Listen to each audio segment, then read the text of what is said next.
Hanggang kailan tayo mananatiling bulag sa ating sariling kapamakan? Hanggang kailan natin isasakripisyo ang kapaligiran para sa sarili nating pagkamakasarili? Sa dagat na natakpan ng mga basura o sa dagat na nalulunod sa sariling dumi?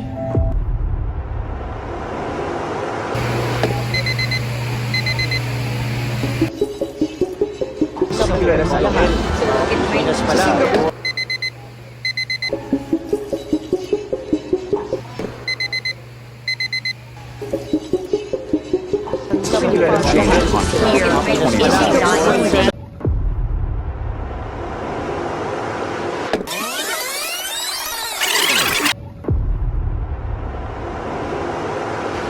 Ryan, anak, halika na, kumain ka.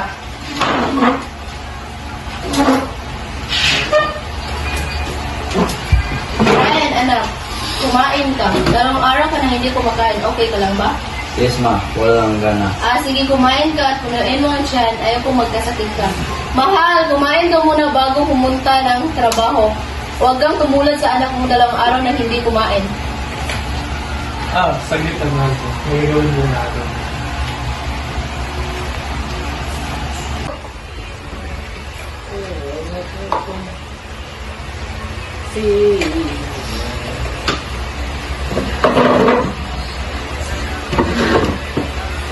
Mahal, wala ng control ang matao sa balita. Bakit kaya sila natatapon sa ng basura kung saan-saan?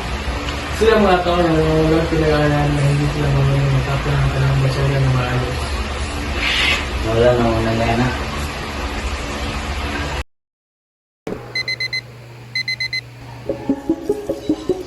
Sa lahat. Minus pala.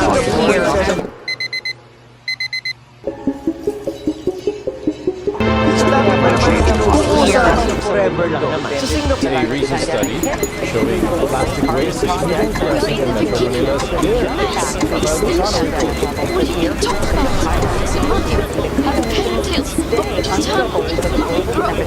How dare you?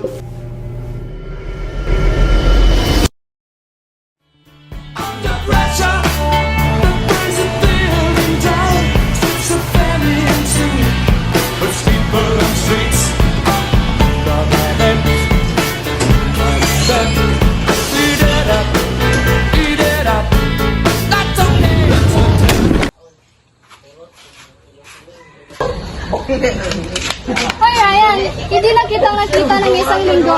Ano nangyari? At hindi lang kita nakita sa school. Okay ka lang?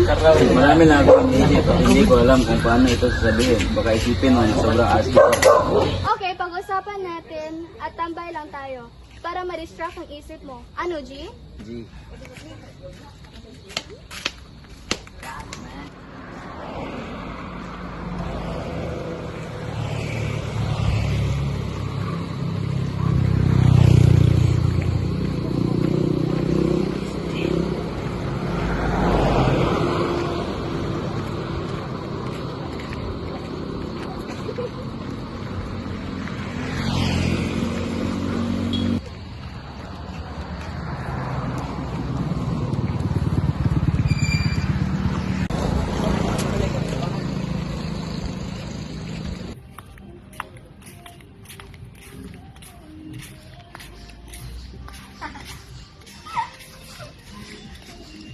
Yum! Ang sarap ng pagkain.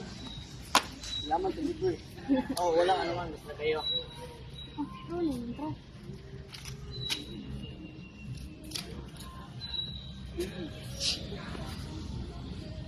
Hoy mga bata, hindi niyo ba nakikita ang sign na... Para pagsabihan kami. Ikaw ba ang nanay namin? Oo nga, tama siya. Sino ka? Hoy, kayo mga basta sa bata, wala ba kayo respeto sa nakakatanda niyo? Bilang ba kayo? Hindi niyo ba nakikita ang sign? Hindi ba kayo tinura ng mga magulang niyo? Sira na nga mundo natin, sirain niyo pa. Kayo mga kabataan, hindi na naalam kung saan magtapon ang tamang lagayan. Wow, kaninong anak ka? Siguro, proud na proud ang mga magulang mo sa pag-iintinado mo. Simpleng kilos lamang ito para nanahin ang mga batang walang disiplina.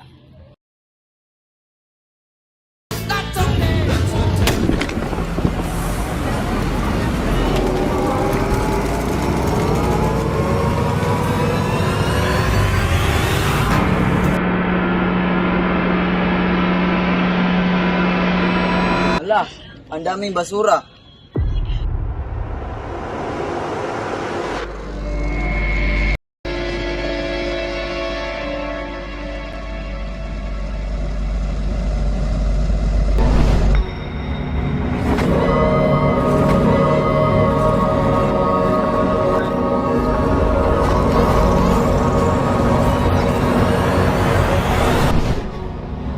Maraming tao ngayon ang basta na lamang nagtatapon ng basura kung saan-saan sa kalsada, sa kanal at kahit sa dagat.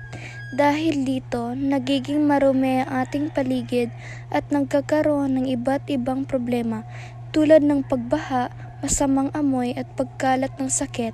Minsan iniisip ng iba na maliliit ang isang pirasong basura, ngunit kapag pinagsama-sama ito, nagiging malaking suliranin para sa buong komunidad.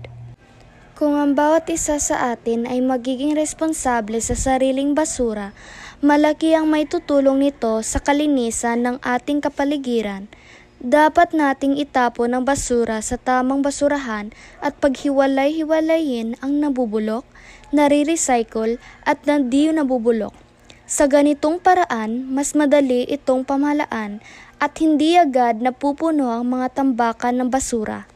Hindi lang ito tungkol sa kalinisan, kundi pati sa kalusugan at kinabukasan natin. Kapag inalagaan natin ang ating kapaligiran ngayon, masisiguro natin na ang susunod na henerasyon ay magkakaroon ng malinis at ligtas na mundo. Kaya simulan natin sa ating sarili, huwag magtapon ng basura kung saan-saan at maging mabuting halimbawa sa iba.